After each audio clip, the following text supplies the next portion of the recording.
जय हिंद दोस्तों, स्वागत है आपका इस वीडियो में। देखो, इस वीडियो में बात करेंगे उत्तर प्रदेश में प्रशासन की, उत्तर प्रदेश पुलिस से संबंधित करंट अफेयर की, उत्तर प्रदेश पुलिस की संरचना की, संगठन की, इसके अलावा उत्तर प्रदेश पुलिस की यूनिट विंग की, है ना, और भी तमाम बातें की जाएगी। ठीक है, तो चलो वीडियो को स्टार्ट करते हैं। देखो, सबसे पहले पुलिस और सार्वजनिक व्यवस्था जो होती है वो किसका विषय होता है? वो राज्य का विषय होता है, जो भारतीय संविधान की सातवीं अनुसूची के अंतर्गत आता है। इसमें प्रदेश सरकारों को राज्य में कानून और सार्वजनिक व्यवस्था बनाए रखने का दायित्व दिया गया है। सेकंड, संविधान में अनुच्छेद 355 यानी कि आर्टिकल 355 के अनुसार बाहरी आक्रमण और आंतरिक अशांति की स्थिति में हर राज्य अपनी रक्षा के लिए संघ का सहारा यानी कि केंद्र का सहारा ले सकता है। उत्तर प्रदेश में प्रशासन, सबसे पहले बात करते हैं मंडल प्रशासन की। उत्तर प्रदेश में कितने जिले हैं? 75 जिले हैं, जो 18 मंडलों में विभाजित हैं। प्रत्येक मंडल में 3 से 7 जिले हैं। एक आईएएस अधिकारी प्रत्येक मंडल का डिविजनल कमिश्नर होता है, जो संपूर्ण मंडल के प्रशासन, कानून व्यवस्था तथा राजस्व के लिए जिम्मेदार होता है। इसके बाद आगे बात करते हैं जिला प्रशासन की। जिला प्रशासन का नेतृत्व कौन करता है? जिलाधिकारी करता है। ये भी एक आईएएस अधिकारी होता है। जिलाधिकारी, जिला मजिस्ट्रेट अपने जिले में विभिन्न विभागों के बीच काम के समन्वय और कानून व्यवस्था को बनाए रखने के लिए जिम्मेदार होता है। जिला मजिस्ट्रेट को एक कार्यकारी मजिस्ट्रेट की शक्ति प्राप्त होती है। फिर न्याय तंत्र की बात करते हैं। देखो, उत्तर प्रदेश की जो न्यायपालिका है, हाई कोर्ट, वो इलाहाबाद में है और इसका एक खंडपीठ कहाँ है? लखनऊ में है। प्रत्येक जिला या सत्र मंडल में एक सत्र न्यायालय और तहसील स्तर पर निचली अदालतें भी हैं शामिल हैं। न्यायपालिका राज्य में कानून व्यवस्था को प्रभावी ढंग से लागू करने तथा सही करने में महत्वपूर्ण भूमिका निभाती है। न्यायपालिका राज्य में समय समय पर कानून व्यवस्था में सुधार के लिए राज्य सरकार और उत्तर प्रदेश पुलिस को निर्देश भी देती है।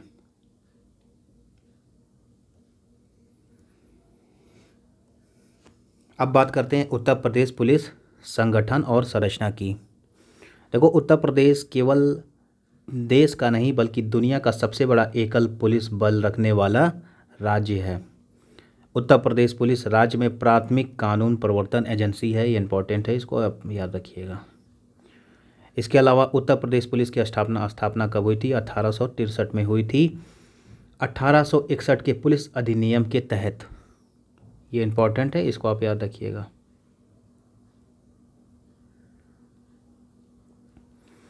वर्ष 1860 में एचएम कोर्ट के नेतृत्व में गठित पुलिस आयोग की अनुशंसाओं के परिणाम स्वरूप 1861 में पुलिस एक्ट अधिनियमित हुआ था। उत्तर प्रदेश लखनऊ पुलिस का मुख्यालय पहले प्रयागराज में था, अब इसे लखनऊ की सिग्नेचर बिल्डिंग में स्थानांतरित किया जा रहा है। उत्तर प्रदेश पुलिस का नेतृत्व कौन करता है? या जो मेन सबसे बड़ा अधिकारी होता है उसे क्या कहते हैं? डीजीपी। एचएम कोर्ट उत्तर पश्चिम प्रांत और अवध, जो वर्तमान में उत्तर प्रदेश का क्षेत्र है, के प्रथम पुलिस महानिरीक्षक नियुक्त हुए थे। स्वतंत्रता के बाद बीएन लहिड़ी प्रदेश के पहले भारतीय पुलिस महानिदेशक बने। इसे आप याद रखिएगा, ये इंपॉर्टेंट है।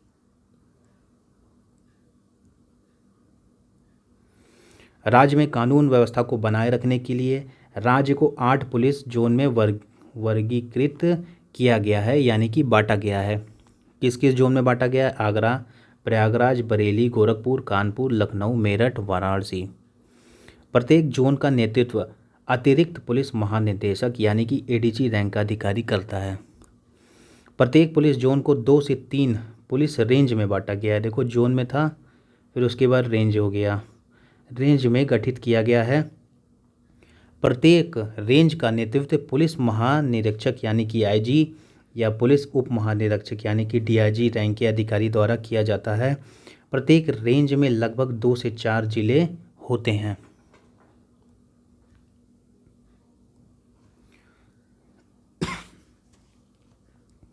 उत्तर प्रदेश राज्य में कुल कितने जिले हैं? 75 जिले हैं। प्रत्येक जिले का नेतृत्व इसमें लखनऊ, कानपुर, वाराणसी और गौतम बुद्ध नगर को छोड़कर पुलिस अधीक्षक या उप पुलिस अधीक्षक द्वारा किया जाता है। पुलिस अधीक्षक मतलब एसपी और उप पुलिस अधीक्षक यानी कि डीएसपी। पुलिस अधीक्षक को उप पुलिस अधीक्षक या सह पुलिस अधीक्षक सहायता प्रदान करते हैं, यानी कि उप पुलिस अधीक्षक डीएसपी और सह पुलिस अधीक्षक यानी एएसपी सहायता प्रदान करते हैं।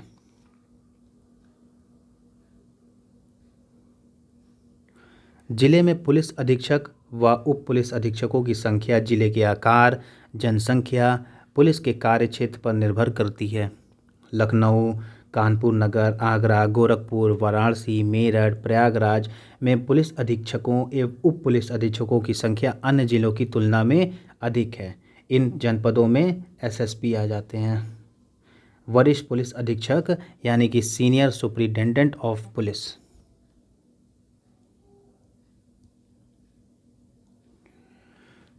पुलिस डिवीज़न आगे पुलिस उपखंड या पुलिस क्षेत्रों यानी कि सर्कल क्षेत्र को सर्कल में विभाजित होते हैं।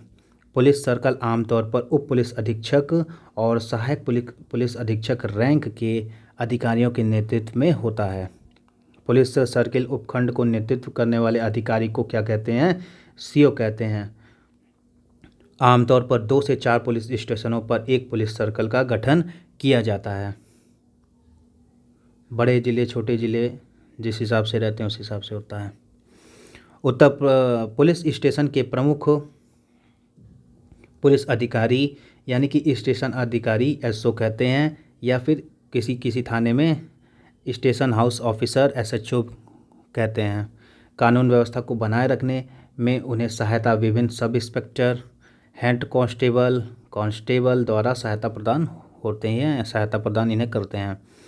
पुलिस स्टेशन के क्षेत्रों में कई पुलिस चौकियां होती हैं जो सब इंस्पेक्टर के नेतृत्व में कार्य करती है। अब बात करते हैं उत्तर प्रदेश की पुलिस के यूनिट विंग की।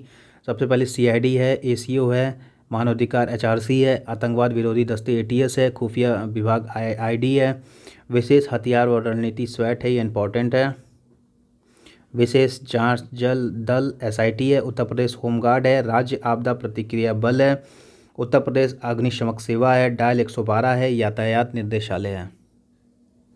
ये क्या है? उत्तर प्रदेश पुलिस के unit wing. Uttar Pradesh police की ऑनलाइन नागरिक सेवाएं। उत्तर प्रदेश पुलिस जो है अपने नागरिकों को ऑनलाइन सुविधाएं प्रदान करता है। कौन कौन सी सुविधाएं हैं ये? शिकायत पंजीकरण, ईएफआईआर, चरित्र सत्यापन, किराएदार पीजी, घरेलू मदद, कर्मचारी सत्यापन, इवेंट प्रोग्राम का अनुरोध, हड़ताल धरना प्रसंस्करण निवेदन, पोस्टमार्टम रिपोर्ट अनुरोध, साइबर क्राइम, आपातकालीन हेल्पलाइन, लापता व्यक्ति अज्ञात शव की पहचान। 2006 में सुप्रीम कोर्ट ने कुछ निर्देश दिए थे पुलिस सुधार के लिए। ये इंपॉर्टेंट है, यहाँ से कभी कभी क्वेश्चन आ जाता है तो इसको बस एक बार देख लीजिए। उच्चतम न्यायालय ने वर्ष 2006 में प्रकाश सिंह बनाम भारत संघ के मामले में केंद्र तथा राज्य सरकार को ये निर्देश दिया कि निम्न सात निर्देशों का पालन करें। राज्य और केंद्र सरकार। पहला, एक राज्य सुरक्षा कमीशन का गठन कर व्यापक नीति निर्देशों का पालन करना तथा यह सुनिश्चित करना कि राज्य सरकार पुलिस पर अवांछित प्रभाव या दबाव ना डाल सकें। सेकंड, डीजीपी के लिए 2 साल की शर्तें तय करना तथा योग्यता पर आधार पर पारदर्शी प्रक्रियाओं के माध्यम से नियुक्ति।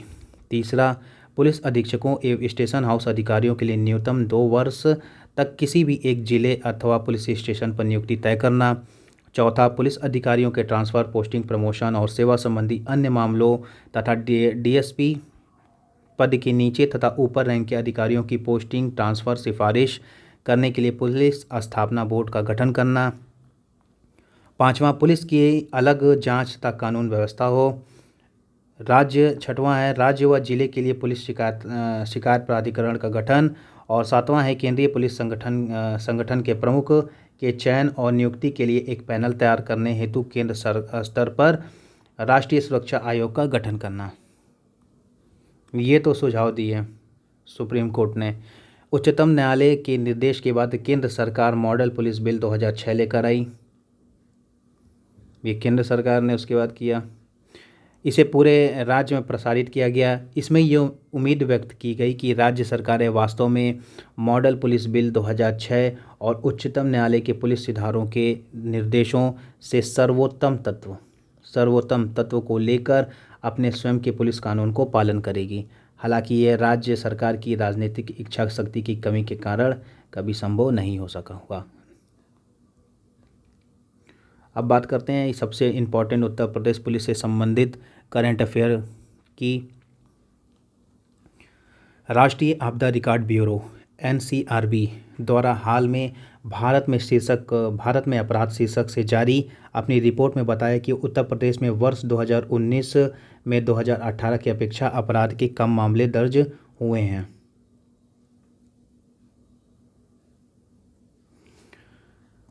अपराधियों के खिलाफ जीरो टॉलरेंस नीति। उत्तर प्रदेश पुलिस द्वारा अपराधियों के खिलाफ जीरो टॉलरेंस नीति के तहत प्रभावी एवं त्वरित कार्रवाई की गई। परिणाम स्वरूप 18,000 से ज़्यादा अपराधियों ने मार्च 2017 से अगस्त 2019 के बीच न्यायालय में समर्पण किए तथा कोर्ट द्वारा जमानत की याचिका को खारिज कर उन्हें जेल भेज दिया गया।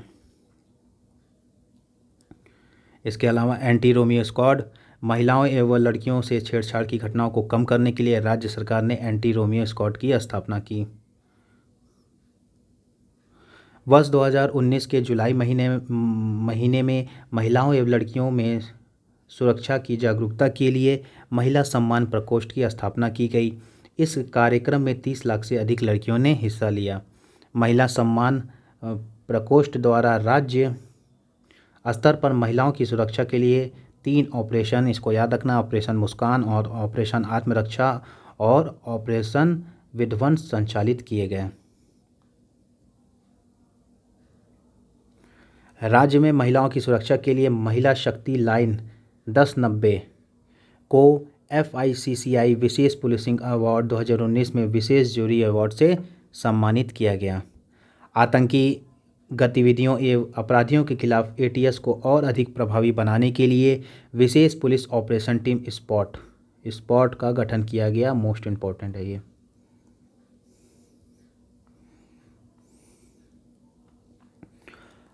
आपराधिक गतिविधियों पर अंकुश लगाने के लिए केंद्रीय लाइन आपराधिक डेटाबेस पहचान ऐप त्रिनेत्र विकसित किया गया। यह ऐप कृत्रिम इंटेलिजेंस, बड़े डाटा नेटवर्क एवं चेहरा पहचानने वाले टूल से सुसज्जित है। यह राज्य के 5 लाख से अधिक अपराधियों का डाटा सुरक्षित करता है। समान नागरिकों सुविधाओं की दृष्टि से यूपी कॉप मोबाइल ऐप को लॉन्च किया गया है। उत्तर प्रदेश पुलिस द्वारा सोशल मीडिया के माध्यम से फैलाई जा रही अफवाहों को रोकने के उद्देश्य से प्रदेश के सभी पुलिस स्टेशनों में डिजिटल वॉलेंटियर नाम से एक व्हाट्सएप ग्रुप का गठन किया गया है। इसके अलावा अप्रवासी भारतीयों के लिए एक अलग ट्विटर हैंडल यूपी पोल NRI लॉन्च किया गया है। एकीकृत आपातकालीन हेल्पलाइन नंबर 112 उत्तर प्रदेश नवंबर 2019 से शुरू हुआ। पहले 100 था। यह पुलिस, चिकित्सा, आग, आपदा, महिलाओं की मदद, रेलवे पुलिस जैसी आपातकालीन सेवाएं प्रदान करता है।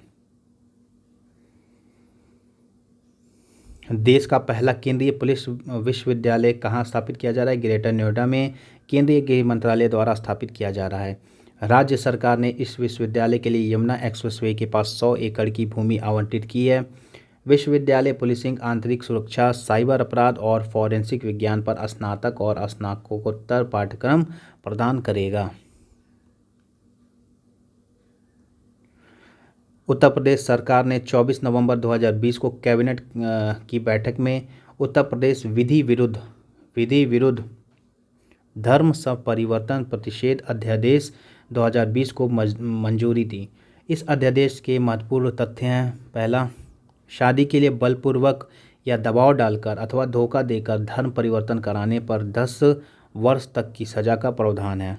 दूसरा, यह सिद्ध हो जाने पर कि महिला का धर्म परिवर्तन किसी दबाव, धोखा, लालच या मात्र शादी करने के लिए कराया गया है तो आरोपी को 15,000 जुर्माने के साथ 1 से 5 साल तक की सज़ा हो सकेगी। इसके अलावा अगर महिला अनुसूचित जाति या अनुसूचित जनजाति समाज से है तो ऐसी दशा में न्यूनतम 3 वर्ष और अधिकतम 10 वर्ष तक की सज़ा और 25,000 का जुर्माना का प्रावधान है। इसके अलावा सामूहिक तौर पर धर्म परिवर्तन कराए जाने के मामले में न्यूनतम 3 वर्ष और अधिकतम 10 वर्ष तक की सज़ा और 50,000 रुपये के जुर्माने का प्रावधान है। धर्म परिवर्तन के इच्छुक व्यक्ति को जिला मजिस्ट्रेट को 2 माह पूर्व सूचना देनी होगी जिसे खुद से धर्म परिवर्तन करना है। उल्लंघन किए जाने पर न्यूनतम 6 माह और अधिकतम 3 वर्ष की सज़ा के साथ साथ 10,000 या अधिक का जुर्माना हो सकता है। तो ये बातें आपको याद रखनी है। राज्य सरकार ने 13 दिसंबर 2020 को उत्तर प्रदेश विशेष सुरक्षा बल यूपी स्पेशल सिक्योरिटी फोर्स गठित करने का निर्णय लिया। ये मोस्ट इम्पॉर्टेंट है।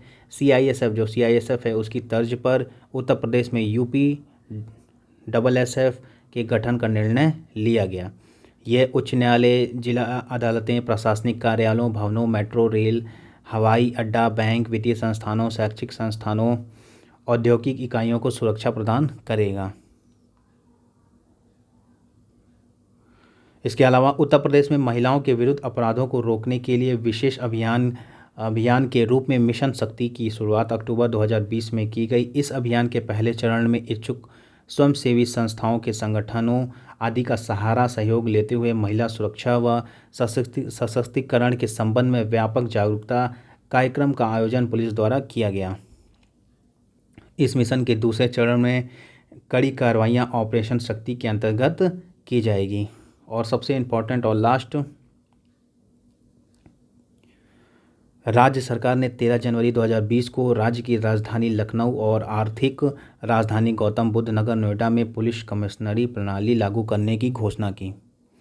इसके अतिरिक्त 25 मार्च 2021 को प्रदेश सरकार ने कानपुर और वाराणसी में भी पुलिस कमिश्नरी प्रणाली लागू करने की घोषणा की। अब जानते हैं पुलिस कमिश्नरी प्रणाली लागू होने के बाद क्या होंगे बदलाव।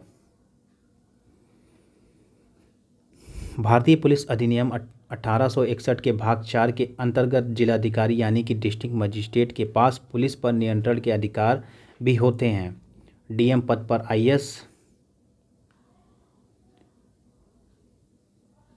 IS अधिकारी बैठते हैं, लेकिन पुलिस कमिश्नरी सिस्टम लागू हो जाने के बाद DM के बहुत से अधिकार पुलिस अफसर को मिल जाएंगे जो एक IPS होता है। वर्तमान व्यवस्था में पुलिस अधिकारी भी DM या मंडल कमिश्नर या फिर शासन के आदेश के अनुसार ही कार्य करते हैं। पुलिस कमिश्नरी सिस्टम समानता प्रणाली से कैसे अलग है, जो नॉर्मल प्रणाली होती है उससे कैसे अलग है। पुलिस कमिश्नर सिस्टम लागू होने के बाद SDM और ADM को दी गई एग्जीक्यूटिव मजिस्ट्रियल पावर पुलिस को मिल जाएगी। इससे पुलिस शांति भंग की आशंका में निरुद्ध करने से लेकर गुंडा एक्ट, गैंगस्टर एक्ट, रासुका तक लगा सकती है। इसके लिए DM से अनुमति लेने की आवश्यकता अब नहीं होगी। जिले की कानून व्यवस्था से जुड़े सभी फैसले लेने का अधिकार पुलिस कमिश्नर के पास होगा। होटल लाइसेंस, बार लाइसेंस, हथियार लाइसेंस देने का अधिकार भी पुलिस के पास आ जाएगा।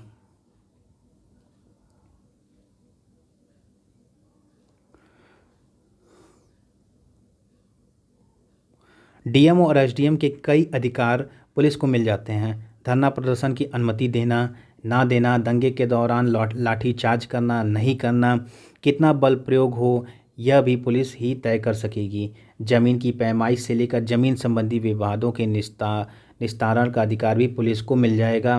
पुलिस कमिश्नर प्रणाली में पुलिस कमिश्नर सर्वोच्च पद होता है। देश के ज़्यादातर महानगरों में यह प्रणाली लागू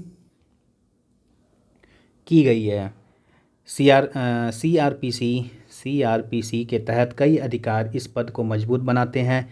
इस प्रणाली में प्रतिबंधात्मक कार्यवाही के लिए पुलिस ही मजिस्ट्रेट पावर का इस्तेमाल करती है। पुलिस कमिश्नरी सिस्टम किस तरह काम करता है समझें। जिस शहर में पुलिस कमिश्नरी प्रणाली लागू होती है वहाँ पुलिस कमिश्नर का दफ्तर बनाया जाता है। ADG अतिरिक्त पुलिस महानिदेशक स्तर के सीनियर IPS को पुलिस कमिश्नर बनाकर तैनात किया जाता है। महानगर को कई जोन में विभाजित किया जाता है। हर जोन में डीसीपी की तैनाती होती है, जो एसएसपी यानी वरिष्ठ पुलिस अधीक्षक के बराबरी का पद होता है। उस पूरे जोन में कानून व्यवस्था की जिम्मेदारी डीएसपी की होती है। हर जोन में एसएसपी तैनात होते हैं, जो 2 से 4 थानों की जिम्मेदारी को देखते हैं। अब इससे फ़ायदा क्या होगा? पहला, कमिश्नरी प्रणाली से कोई दोहरी व्यवस्था नहीं होती है। अतः यह जटिल शहरी केंद्रीय समस्याओं को अतिशीघ्र हल करने में सहायक बनती है। सेकंड, पुलिस अधिकारी कोई भी निर्णय लेने के लिए स्वतंत्र होते हैं इत्यादि। ये सब फ़ायदा होगा कमिश्नरी प्रणाली का। ठीक है, तो अगर आपको ये वीडियो पसंद आए तो वीडियो को लाइक करिएगा, शेयर करिएगा और सब्सक्राइब करिएगा चैनल को। जय हिंद, जय भारत।